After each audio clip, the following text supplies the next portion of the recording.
സംസ്ഥാന സർക്കാരിൻ്റെ ഒരു ഇടക്കാല ബഡ്ജറ്റ് കഴിഞ്ഞ ദിവസം പ്രിയപ്പെട്ട ധനകാര്യ വകുപ്പ് മന്ത്രി മുഖ്യമന്ത്രിയായ വി ഡി സതീശൻ അവതരിപ്പിച്ചിട്ടുണ്ടായിരുന്നു.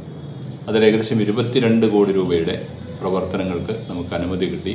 അതിൻ്റെ പ്രവർത്തനങ്ങൾ ആരംഭിക്കാനിരിക്കുകയാണ്. പക്ഷെ അതിൽ നമ്മൾ പ്രയാസപ്പെടുത്തിയിരുന്ന 2 കാര്യം, ഒന്ന് കോട്ടക്കൽ പുത്തൂർ ചെനക്കൽ ബൈപ്പാസ്, അതുപോലെ തന്നെ വളാഞ്ചേരി ഫയർ സ്റ്റേഷൻ നിരന്തരമായി നിരവധി കാലമായി നമ്മൾ ആവശ്യപ്പെട്ടുകൊണ്ടിരുന്നതാണ്, നടക്കണമെന്ന് പറഞ്ഞുകൊണ്ടിരുന്നതാണ്. അത് നടക്കാത്തതിലുള്ള പ്രയാസമുണ്ടായിരുന്നു.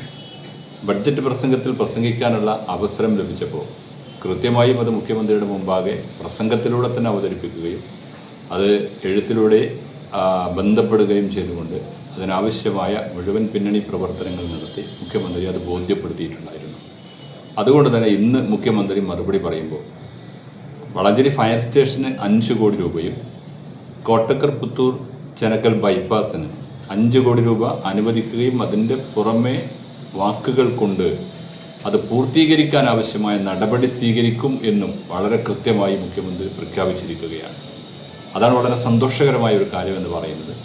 ഈ പ്രവർത്തനങ്ങൾ നടത്താൻ വലിയ നേരത്തെ സൂചിപ്പിച്ചതുപോലെ ആർഭാടങ്ങളോ അല്ലെങ്കിൽ വലിയ പ്രചാരണങ്ങളൊന്നും ഇല്ലാതെ കാര്യങ്ങൾ നടത്താൻ ആവശ്യമായ ഒരു പ്രവർത്തനം നടത്തിയതിൻ്റെ ഫലമായി കേരളത്തിലെ പ്രിയങ്കരനായ മുഖ്യമന്ത്രി വി ഡി സതീശൻ ഇത് അനുവദിച്ചു തന്നു എന്നത് കോട്ടക്കലിലെ ജനങ്ങളോടുള്ള വലിയ ഒരു കാരുണ്യമായ ഒരു നല്ല പ്രവർത്തനമായി കാണുകയാണ്.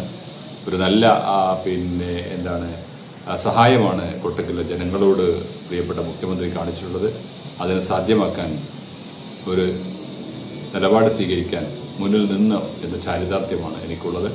അതുകൊണ്ട് ഈ സന്തോഷകരമായ വാർത്ത എല്ലാവരെയും അറിയിക്കാൻ അതിയായ സന്തോഷമുണ്ട്. ഇത് രണ്ടും ഏറ്റവും എളുപ്പം പൂർത്തീകരിക്കുന്ന ആവശ്യമായ നിരന്തരമായ ഇടപെടലുകൾ ഇനിയും ബന്ധപ്പെട്ട വകുപ്പുമായി നടത്തിക്കൊണ്ട് ജനങ്ങൾക്ക് ഇത് സമർപ്പിക്കാൻ ആവശ്യമായ പ്രവർത്തനങ്ങൾക്ക് നേതൃത്വം നൽകും എന്നുകൂടി ഇതിലൂടെ അറിയിക്കുന്നു.